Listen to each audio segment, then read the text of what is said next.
Selamat hari Minggu, salam sejahtera untuk kita semua. Hari ini kita akan beribadah di Minggu Trinitas yang ke-17 di Jemaat Gereja Kristen Pasundan Bogor, yang akan dilayani oleh Pendeta Dedan Nimrod Simatupang.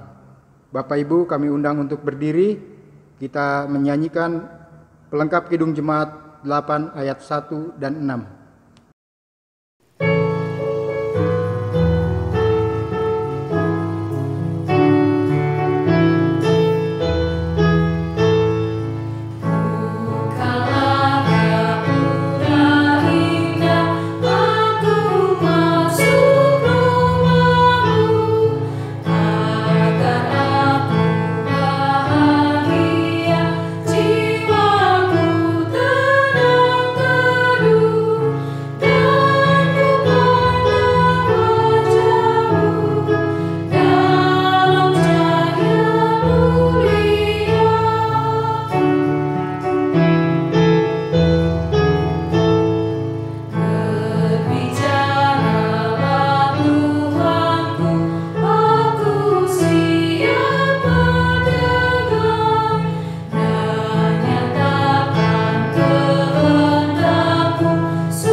Bapak, Ibu, Saudara, dan juga anak-anak yang Tuhan Allah kasihi, kita memulai kebaktian kita pada saat ini dalam sebuah pengakuan bahwa pertolongan kita adalah dalam nama Tuhan yang menjadikan langit dan bumi.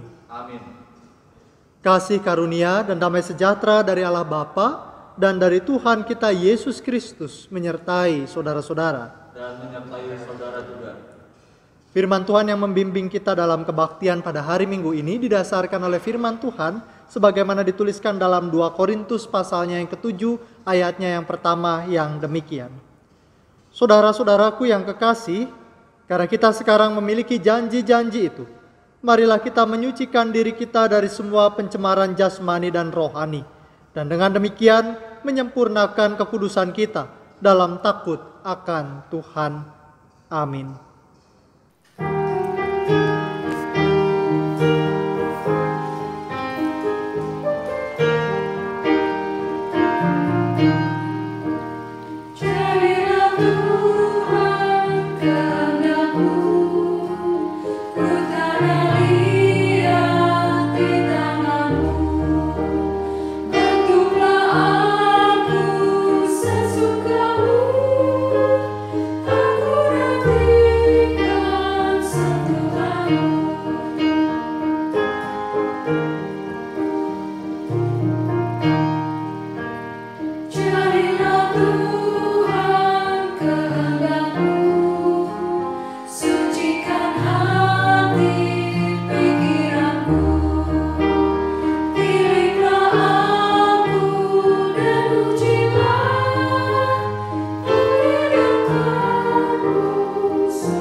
Jemaat dipersilahkan untuk duduk kembali.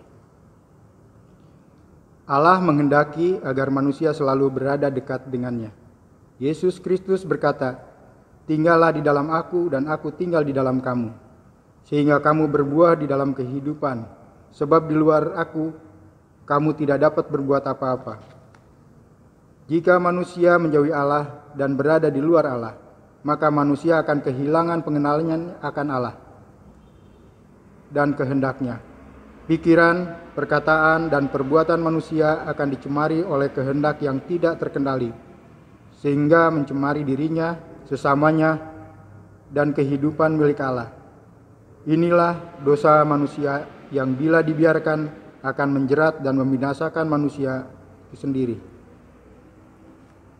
Kenyataan itu sangat menyakitkan hati Allah, karena manusia akan mengalami kebinasaan. Namun Allah tidak menghendaki manusia binasa di dalam dosa, melainkan Allah menghendaki agar manusia tetap hidup. Karena itulah Allah memanggil kita, manusia berdosa ini, untuk tidak mendekat kepadanya agar kita memiliki hidup di dalam kelimpahan anugerah-Nya. Marilah kita mengaku dosa di hadapan Allah, diawali dengan pengakuan dosa secara pribadi di dalam saat teduh.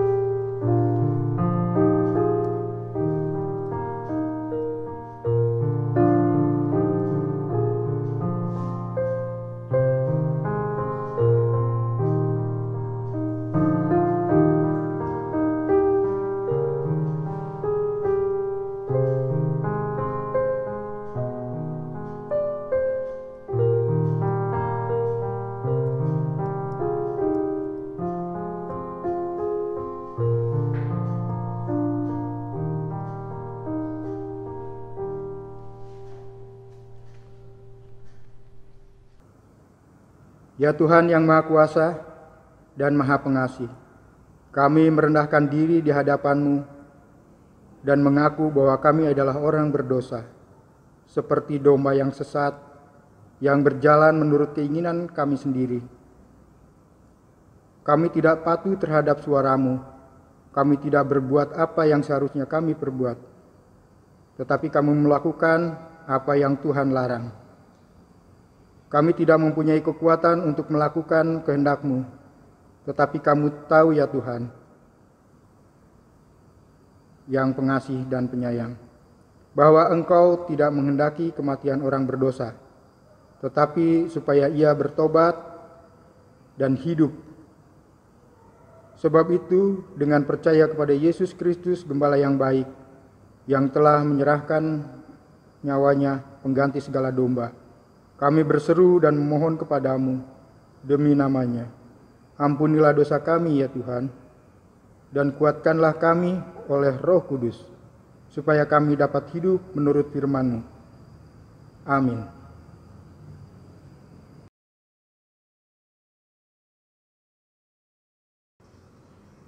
Bapak Ibu Saudara dan juga anak-anak yang Tuhan Allah kasih, memang setiap kita adalah manusia yang berdosa, tetapi bersyukur bahwa kita memiliki Allah yang penuh cinta dan kasih. Bahkan Allah itu sendiri yang telah datang menolong dan menebus setiap kita. Sebagaimana disampaikan dalam surat 1 Petrus, pasalnya yang pertama, ayatnya yang ke-18 dan ke-19 yang mengatakan demikian.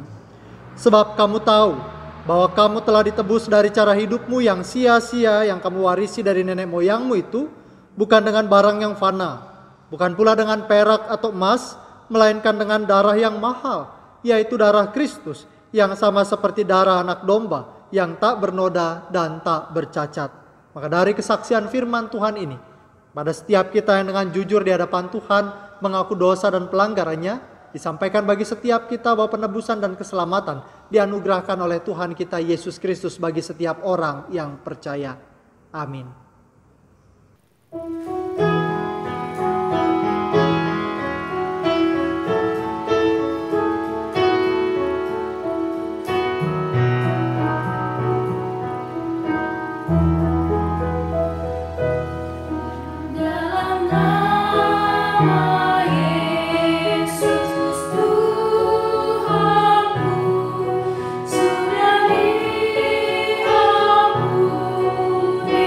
Dosa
Bapak, Ibu, Saudara, dan juga anak-anak yang Tuhan Allah kasihi, mari kita memfokuskan hati dan pikiran kita untuk kita akan membaca dan merenungkan firman Tuhan, dan mari kita mempersiapkan diri kita di dalam doa. Mari berdoa. Ya Roh Kudus, pada saat ini kami datang kepadamu memberi diri kami untuk kembali menyambut kebenaran firman Tuhan. Berkati kami dalam hikmat, agar kami semua bukan hanya dapat mendengar atau membaca, tetapi kami dapat memelihara dan melakukan apa yang Kau kehendaki dalam hidup kami. Berfirmanlah ya Tuhan, kami anak-anak-Mu telah siap untuk mendengar. Amin. Bapak, Ibu, Saudara, dan juga anak-anak yang Tuhan Allah kasihi, bacaan firman Tuhan yang pada saat ini akan kita renungkan didasarkan pada kitab Keluaran. Keluaran pasal 17 ayat yang pertama sampai dengan ayat yang ke-7. Keluaran pasal 17 ayat yang pertama sampai dengan ayat yang ke-7. Firman Tuhan memberitakan demikian. Kemudian berangkatlah segenap jemaah Israel dari padang gurun Sin, berjalan dari tempat persinggahan ke tempat persinggahan sesuai dengan titah Tuhan. Lalu berkemahlah mereka di Rafidim, tetapi di sana tidak ada air untuk diminum bangsa itu. Jadi mulailah mereka itu bertengkar dengan Musa, kata mereka, "Berikanlah air kepada kami, supaya kami dapat minum." Tetapi Musa berkata kepada mereka, "Mengapakah kamu bertengkar dengan aku? Mengapakah kamu mencobai Tuhan?" Hauslah bangsa itu akan air di sana. Bersungut-sungutlah bangsa itu kepada Musa dan berkata, "Mengapa pula engkau memimpin kami keluar dari Mesir untuk membunuh kami, anak-anak kami, dan ternak kami dengan kehausan?" Lalu berseru-serulah Musa kepada Tuhan, katanya, "Apakah yang akan kulakukan kepada bangsa ini? Sebentar lagi mereka akan melempari aku dengan batu." Berfirmanlah Tuhan kepada Musa, "Berjalanlah di depan bangsa itu, dan bawalah beserta engkau beberapa orang dari antara para tua-tua Israel. Bawalah juga di tanganmu tongkatmu yang kau pakai memukul sungai Nil, dan pergilah. Maka aku akan berdiri di sana, di depanmu, di atas gunung batu di Horeb. Haruslah kau pukul gunung batu itu, dan dari dalamnya akan keluar air, sehingga bangsa itu dapat minum." Demikianlah diperbuat Musa di depan mata tua-tua Israel. Dinamailah tempat itu Masa dan Meriba, oleh karena orang Israel telah bertengkar, dan oleh karena mereka telah mencobai Tuhan dengan mengatakan, "Adakah Tuhan di tengah-tengah kita atau tidak?" Sampai sedemikian jauh pembacaan Alkitab kita. Maka yang berbahagia ialah kita yang tidak hanya sekadar membaca, tetapi yang juga terus memelihara dan melakukannya dalam hidupnya hari lepas hari. Haleluya.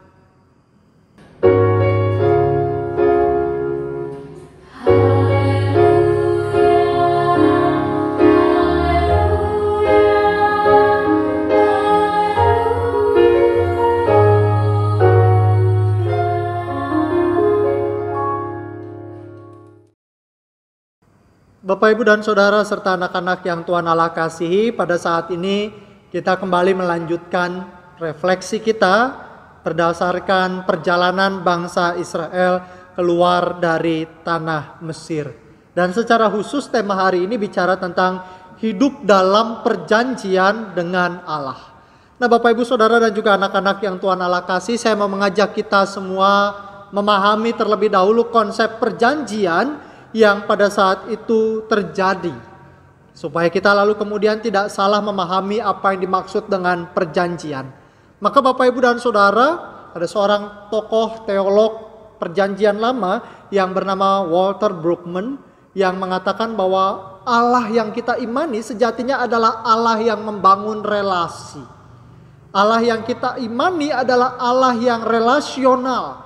Allah yang memang berdaulat, tetapi dalam segala kedaulatan Allah, dalam segala kemahakuasaan Allah, ia tetap menjadi Allah yang terus mau membangun relasi dengan ciptaannya, termasuk dengan kita manusia. Allah memang Allah yang berdaulat dan ia bisa mengatur semua hal yang menjadi ciptaannya, tetapi di dalamnya Allah juga menjadi Allah yang mau berinteraksi dengan kita sebagai manusia. Nah, buah dari kesediaan Allah atau karakter Allah yang memang terus mau membangun relasi dengan ciptaannya, termasuk dengan kita manusia, disampaikan dalam perjalanan Alkitab, dalam sejarah yang kita bisa baca di dalam Alkitab. Sejarah iman mencatatkan bagaimana Allah adalah Allah yang mau membangun perjanjian. Allah yang mau berelasi dan di dalamnya Allah yang mau membangun perjanjian dengan manusia. Dan secara khusus, dalam catatan Alkitab, dalam sejarah iman kita, perjanjian yang dibuat oleh Allah dimulai dalam sejarah keselamatan kita adalah dengan Abraham. Apa sih yang sebenarnya menjadi perjanjian antara Allah dengan Abraham? Maka kalau kita membaca bagaimana perjalanan Abraham dimulai dari Kejadian pasal 12, kita tahu bahwa Allah menyampaikan perintah kepada Abraham. Dan kemudian di dalam perintah itu juga Allah mau menyampaikan sebuah janji. Kelak Abraham dan keturunannya akan menjadi sebuah bangsa yang besar. Dan Allah akan memakai Abraham dan keturunannya untuk menjadi berkat buat setiap orang yang dijumpainya. Allah berjanji kepada Abraham bahwa ia dan keturunannya kelak akan menjadi alat Tuhan untuk bisa menyalurkan berkat, menyatakan berkat buat orang-orang, bahkan untuk seluruh bangsa. Jadi kalau kita bicara tentang janji, pertama-tama dalam sejarah keselamatan, dalam sejarah iman yang dicatatkan dalam Alkitab, janji Allah adalah ia mau terus berinteraksi, ia terus mau bekerja sama dengan manusia, ia mau bekerja sama dengan kita, bahkan ia memakai kita untuk bisa menjadi berkat. Dan di dalamnya Allah berjanji akan terus menyertai kita, menolong dan memampukan kita untuk kelak kita betul-betul bisa menjadi berkat dimanapun kita diutus oleh Tuhan. Nah, kita akhirnya tahu Bapak Ibu dan Saudara serta anak-anak, perjalanan Abraham tidak mudah. Abraham ternyata harus juga berhadapan dengan situasi di mana sampai tua dia masih belum mendapatkan anak. Dan Allah terus mengokohkan iman Abraham, janjinya tetap dipelihara dan janji Allah itu dibuktikan bahwa Allah tetap setia dengan janjinya. Lahirlah Ishak. Ishak lalu kemudian dengan keturunannya anaknya Yakub dan kemudian Yakub dengan satu kelompok besar keluarganya. Kita tahu bagaimana perkembangannya. Salah seorang anak Yakub yaitu Yusuf dipakai Tuhan luar biasa untuk menjadi berkat, bukan hanya untuk bagi bangsa Mesir tetapi juga untuk keluarganya yang pada saat itu dilanda dengan kelaparan yang hebat. Allah tetap setia menolong Yusuf, Allah tetap setia menolong keluarga besar Yakub atau keluarga besar Israel, dan bahkan Allah menjadikan Israel sebagai satu bangsa besar. Dan itulah yang lalu kemudian mulai masuk kepada cerita kita pada saat ini. Allah sekali lagi adalah Allah yang berdaulat penuh, tetapi di dalamnya kita juga mengimani Allah adalah Allah yang mau berinteraksi, membangun relasi, bahkan bekerja sama dengan kita untuk menyatakan berkat bagi dunia ini. Tapi problemnya ketika kita membaca kitab Keluaran ini, ternyata di sini kita kemudian melihat ada sesuatu yang terjadi. Allah adalah Allah yang berjanji kepada Abraham, Ishak, Yakub dan keturunannya. Tetapi pertanyaan besarnya adalah apakah keturunan dari Abraham, Ishak dan Yakub tetap mengenal Allah sebagai Allah yang setia memegang janji? Apakah keturunan dari Abraham, Ishak, dan Yakub menjadi keturunan yang tahu betul seperti apa isi perjanjian antara Allah dengan nenek moyangnya? Apakah keturunannya menjadi keturunan yang juga mengimani bahwa janji itu akan tetap janji yang ditepati, menjadi janji yang akan senantiasa diterima, dan menjadi perjanjian yang senantiasa dipenuhi oleh Allah, dan juga Allah meminta dipenuhi oleh manusia? Ternyata ketika kita melihat, ada banyak orang yang pada saat itu meragukan bagaimana Allah berkarya. Dalam perjalanan keluarnya bangsa Israel dari tanah Mesir, bukan cuma satu kali tetapi beberapa kali. Sekalipun ternyata orang-orang Israel melihat bagaimana pertolongan Tuhan itu tepat pada waktunya, sekalipun bangsa Israel di depan mata kepalanya sendiri boleh melihat seperti apa pertolongan Tuhan tidak pernah lari, pertolongan Tuhan tidak pernah pergi, pertolongan Tuhan selalu ada di tengah umat itu. Tetapi berkali-kali juga orang Israel meragukan kehadiran Allah. Orang Israel meragukan apakah Allah ada di tengah-tengah mereka atau tidak. Bahkan orang-orang Israel meragukan masa depan mereka, hal-hal yang akan terjadi esok dan lain sebagainya. Dan berkali-kali mereka komplain untuk hal-hal yang sebenarnya remeh. Berkali-kali bangsa Israel komplain untuk sesuatu yang sebenarnya tidak terlalu prinsip. Hal yang sebenarnya masih kita bisa imani, Allah tidak akan mungkin membiarkan umatnya terlantar. Di sini ada ketegangan antara Allah yang berkali-kali menunjukkan kesetiaan pada janjinya dan bangsa Israel yang berkali-kali meragukan janji Allah. Maka kalau kita kembali belajar dari apa yang terjadi dalam peristiwa Israel keluar dari tanah Mesir, Bapak Ibu dan Saudara yang Tuhan Allah kasihi, Allah tidak akan pernah mengingkari janjinya. Ini yang harus tetap menjadi iman kita. Ketika orang-orang Israel bertanya-tanya, gak ada air, mana air, mana? Toh di pasal-pasal sebelumnya kita membaca air ada. Ketika orang Israel berteriak, kami lapar, mendingan kami di Mesir, kalaupun mati-matinya karena kita melihat ada daging, ada roti, daripada kami harus mati konyol kelaparan. Apakah Allah pergi? Apakah Allah meninggalkan? Enggak. Allah tetap memberikan apa yang dibutuhkan oleh bangsa Israel. Dan di sini seringkali kita bisa melihat konyolnya orang Israel.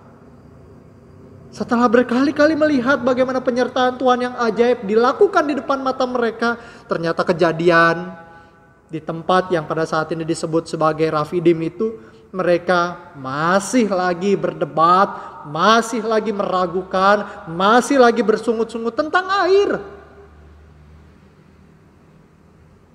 Bapak, Ibu, dan Saudara, kita bisa mengatakan orang Israel ini konyol setengah mati. Tapi ketika kita mengatakan orang Israel ini konyol setengah mati, sebenarnya kita juga mungkin mengatakan hal itu kepada diri kita sendiri. Ketika kita harus melihat mundur apa yang pernah terjadi dalam kehidupan kita, kalau kita harus menoleh sejenak apa yang telah terjadi di sepanjang masa-masa yang telah lewat, mungkin kita juga bisa mengatakan hidup kita itu konyol setengah mati. Lah, beberapa waktu yang lalu kita bisa melihat bagaimana penyertaan Tuhan dalam hidup kita. Kok kita masih teriak yang sama kepada Tuhan tentang hal-hal yang sebenarnya kita bisa lihat. Tuhan gak akan ingkar janji. Ayo dong, kita juga percaya sepenuhnya pada janji Tuhan. Ingat, Tuhan bukan cuma sekadar berjanji untuk menolong, memampukan, dan memperlengkapi kita dengan berkat. Tetapi Allah punya goal yang lebih besar daripada sekadar kita diberkati. Tetapi bagaimana ketika Tuhan memberikan kepada kita penyertaan dan berkat, kita pada akhirnya dimampukan juga untuk bisa menjadi berkat bagi orang lain.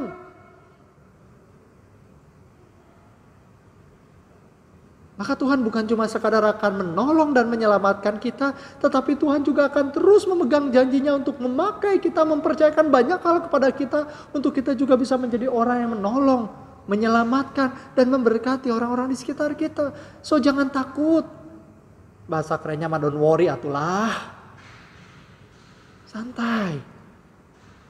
Anak-anak muda zaman sekarang bilang sans atuh, santai aja. Dan dalam santai itu kita tetap percaya. Kita santai bukan karena kita mengabaikan, menyepelekan hidup, tapi karena kita percaya sepenuhnya Allah yang kita imani adalah Allah yang akan tetap setia dengan janjinya.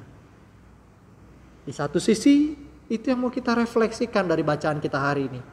Tapi di sisi lain, kalau tema kita tadi bicara hidup dalam perjanjian, maka perjanjian tidak pernah hanya ada dalam satu pihak.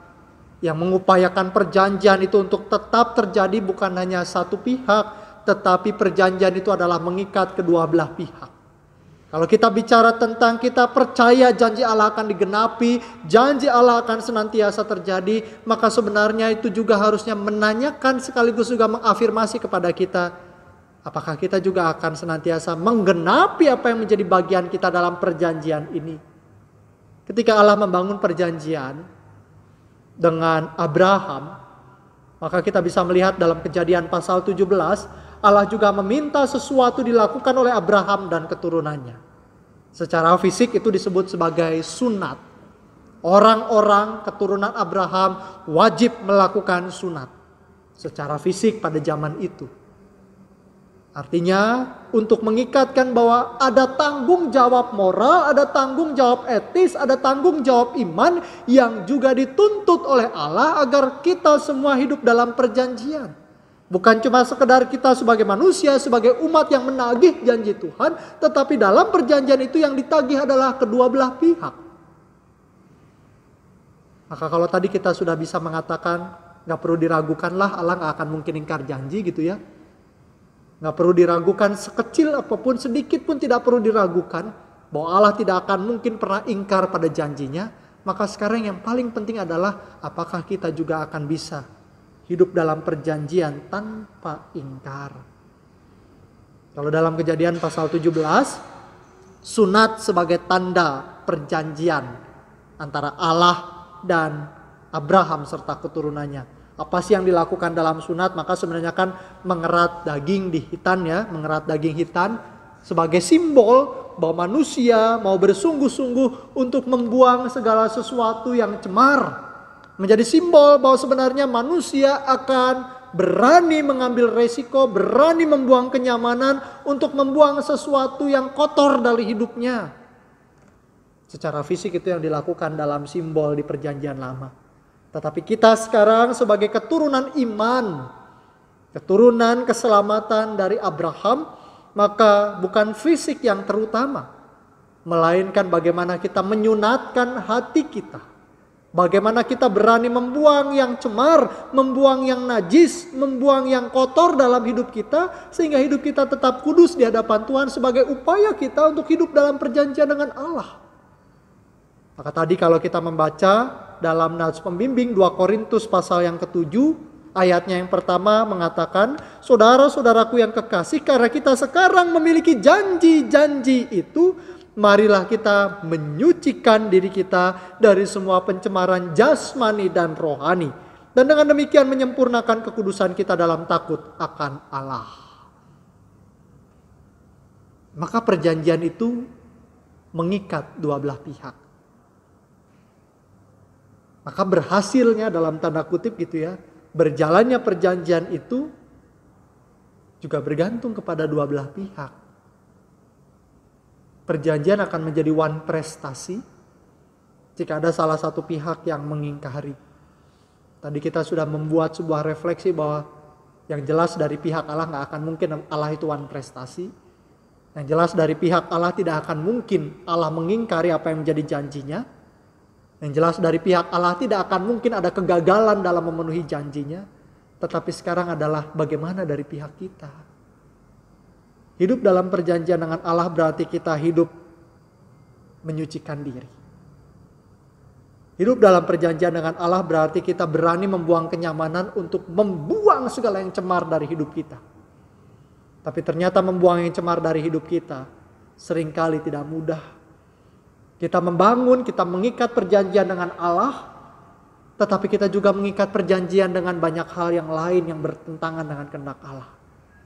Kita berkatakan bahwa saya mengikat diri dalam perjanjian dengan Allah. Saya mau dihisapkan dalam karya keselamatan. Saya mau diberkati Tuhan. Saya mau A, saya mau A. Saya mau segala sesuatunya Tuhan menolong dan memampukan saya. Tapi saya juga mengikat diri dengan berbagai hal yang lain. Mamon. Saya mengikat diri dengan berbagai nafsu. Saya mengikat diri dengan berbagai keserakahan. Maka satu hal, perjanjian itu menjadi one prestasi. Kalau zaman sekarang gitu ya, perjanjian itu sebenarnya bisa saja batal gitu ya. Perjanjian itu bisa saja tidak sah. Perjanjian itu bisa digugat kalau salah satunya one prestasi. Tapi sekarang Bapak Ibu dan Saudara serta anak-anak, perjanjian itu yang sebenarnya bisa saja batal karena kelalaian, ingkarnya kita. Kita bersyukur sampai dengan saat ini Allah masih berkali-kali memberi kesempatan bagi kita untuk belajar hidup suci. Untuk belajar hidup kudus dalam takut akan Allah. Untuk belajar hidup berserah sepenuhnya dalam ikatan perjanjian dengan Allah. Maka Mario, saat ini bukan cuma sekadar kita bertanya-tanya terutama di masa pandemi ini ya. Jangan hanya sibuk bertanya-tanya, Tuhan mana janjimu memberkati kami, Tuhan mana janjimu menolong kami, Tuhan mana janjimu katanya mau menjaga, dan udahlah itu percaya, gak akan mungkin Allah ingkar.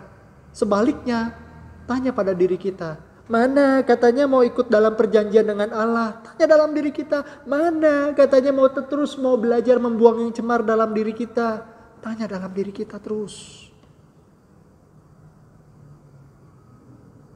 Dengan pertanyaan-pertanyaan yang terus menjadi refleksi kita. Biarlah kiranya kita betul-betul hidup dalam perjanjian dengan Allah. Hidup dalam kekudusan, bukan dalam kecemaran. Hidup dalam kehendak Allah, bukan dengan keinginan diri, bahkan keinginan daging dan keinginan dunia. Maka selamat untuk tetap belajar hidup setia dalam perjanjian, karena kita percaya Allah yang kita imani juga adalah Allah yang setia dengan janjinya. Amin.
Bapak Ibu Saudara dan juga anak-anak yang Tuhan Allah kasih, bersama-sama kita akan memuji Tuhan melalui pujian yang akan disampaikan oleh sahabat-sahabat kita dari SMP BPK Penabur Bogor.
Bapak, Ibu, dan saudaraku yang dikasihi dalam Tuhan, kami undang untuk bangkit berdiri.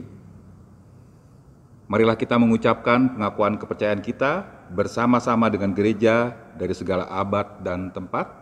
Dengan bersama-sama kita mengangkat pujian dari Kidung Jemaat 280 ayat 1 sampai dengan 3.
Bapak, Ibu, dan jemaat yang terkasih dalam Tuhan, kami persilakan untuk duduk kembali.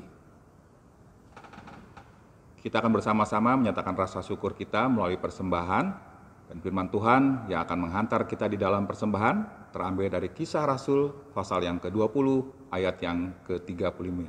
Demikian firman Tuhan. Dalam segala sesuatu telah kuberikan contoh kepada kamu, bahwa dengan bekerja demikian kita harus membantu orang-orang yang lemah dan harus mengingat perkataan Tuhan Yesus. Sebab Ia sendiri telah mengatakan, adalah lebih berbahagia memberi daripada menerima.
Bapak, Ibu, dan jemaat yang terkasih dalam Tuhan, kami undang untuk bangkit berdiri.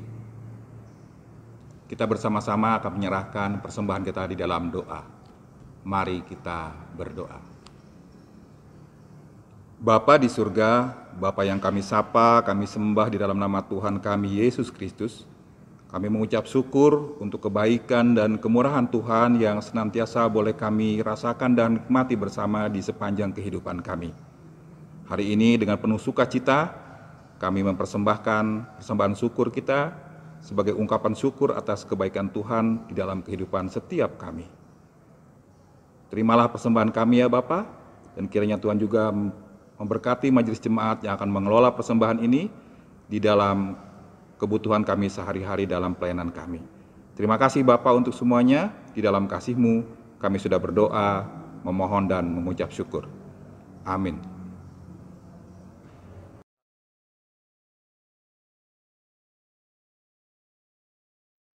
Bapak, Ibu, Saudara, dan juga anak-anak yang Tuhan Allah kasihi, mari kita merendahkan hati kita, menyatukan hati di dalam doa syafaat yang diakhiri dengan mengucapkan doa Bapa kami bersama-sama. Mari kita berdoa. Terima kasih Tuhan Yesus, pada saat ini kami datang kepadamu dalam ucapan syukur untuk setiap kasih dan penyertaan Tuhan. Pada saat ini Tuhan, dalam syafaat kami, kembali kami bersatu hati buat saudara-saudara kami yang sedang mengalami kelemahan tubuh. Mereka yang sakit, orang tua kami yang sudah lanjut usia, dan setiap orang yang pada saat ini mengalami pergumulan secara fisik, kiranya Tuhan yang senantiasa menguatkan, memulihkan, dan memberikan pengharapan buat sahabat-sahabat kami. Kami juga berdoa ya Tuhan untuk orang-orang yang pada saat ini masih berjuang memulihkan tubuhnya dari COVID-19. Tuhan yang boleh memberkati, Tuhan yang menguatkan dalam proses yang mungkin akan panjang. Biarlah Tuhan yang terus memberikan saudara-saudara kami pengharapan dan keyakinan bahwa segala sesuatunya akan baik di dalam Tuhan, saat saudara-saudara kami mau mematuhi apa yang menjadi ketentuan protokol kesehatan. Kami juga berdoa ya Tuhan, untuk orang-orang yang pada saat ini kehilangan pekerjaan, mengalami masalah ekonomi, mengalami pergumulan rumah tangga karena COVID-19 ini. Orang-orang yang pada saat ini berjuang mencari pekerjaan.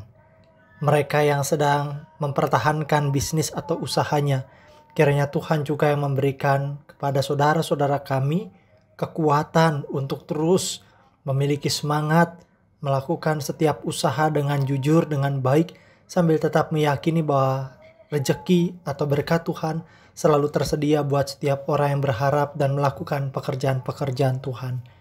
Kami juga pada saat ini berdoa ya Tuhan, untuk orang-orang yang sedang berjuang menangani COVID-19. Pemimpin kami, pemerintah, yang mengambil kebijakan yang tidak mudah. Tuhan yang boleh juga memberikan hikmat buat orang-orang yang telah dipercaya menjadi pemimpin kami, terutama dalam kebijakan-kebijakan publik, kebijakan-kebijakan yang pada saat ini menjadi pro kontra, kebijakan tentang pelaksanaan pilkada dan lain sebagainya Tuhan. Biarlah setiap pemimpin kami betul-betul dapat mengimplementasikan kebijakan yang tepat guna, yang betul-betul memperhatikan aspek kesehatan dan juga resiko-resiko yang ada ya Tuhan. Kami juga berdoa untuk tenaga medis, mereka yang berjuang berinteraksi langsung dengan pasien-pasien COVID. Tuhan juga yang menyertai. Kami juga berdoa untuk sahabat-sahabat kami yang merencanakan pernikahan di tengah kondisi COVID saat ini. Kami berdoa untuk saudara Andreas dan saudari Marisa yang beberapa waktu lalu pernikahannya harus tertunda karena ada beberapa kondisi yang harus disesuaikan. Kami juga berdoa untuk saudara Aris dan saudari Merisa. Tuhan juga yang memberkati untuk persiapan-persiapan pernikahan ini ya Tuhan. Kami juga bersama berdoa untuk anak-anak kami yang pada saat ini menjalani proses belajar secara jarak jauh. Mereka yang pada saat ini Tuhan harus beradaptasi dengan model pembelajaran yang berbeda sama sekali, dan anak-anak kami yang pada saat ini masih kesulitan untuk mendapatkan sarana belajar yang memadai.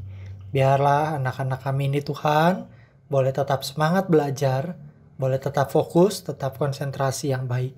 Kami juga Tuhan mengingat kondisi-kondisi sosial yang terjadi di sekitar kami. Kekerasan dalam rumah tangga yang semakin tinggi kasusnya di masa pandemi ini, bahkan juga kasus-kasus kekerasan yang marak terjadi, yang pada saat ini berulang kali ada di dalam berita ya Tuhan.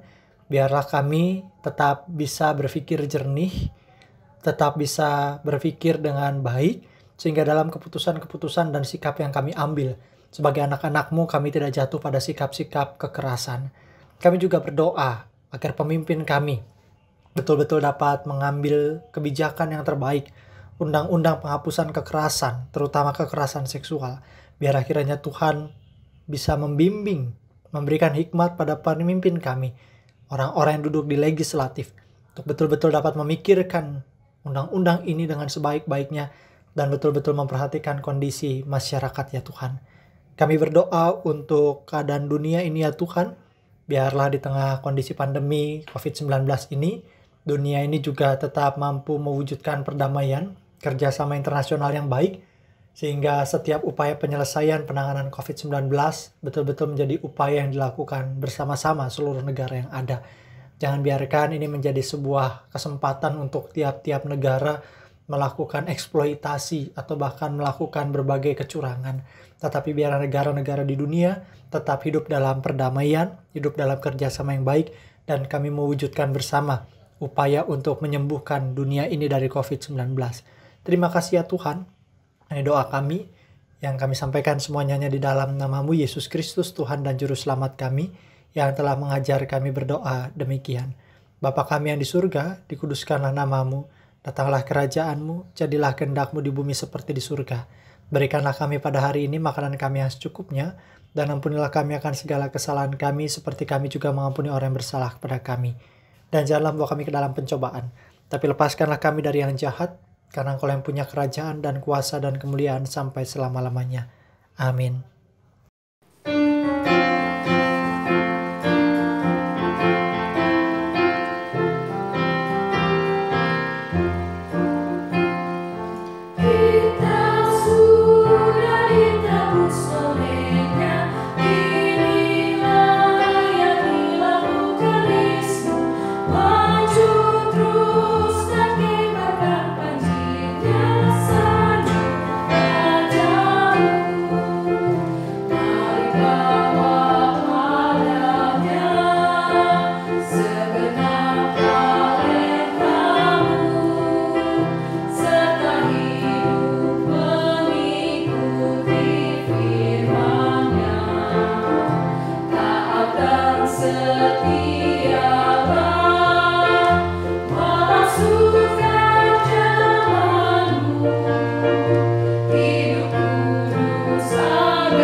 Bapak, Ibu, dan Saudaraku yang Tuhan Allah kasihi, Allah adalah Allah yang akan tetap dengan setia memegang apa yang dijanjikannya bagi kita, yaitu untuk terus memberkati kita dan juga untuk memakai kita menjadi berkat bagi orang-orang di sekitar kita.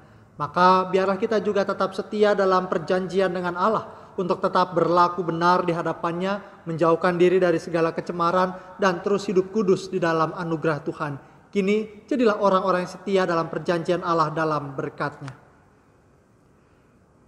Kasih karunia Tuhan Yesus Kristus dan kasih Allah dan persekutuan Roh Kudus menyertai saudara-saudara. Amin.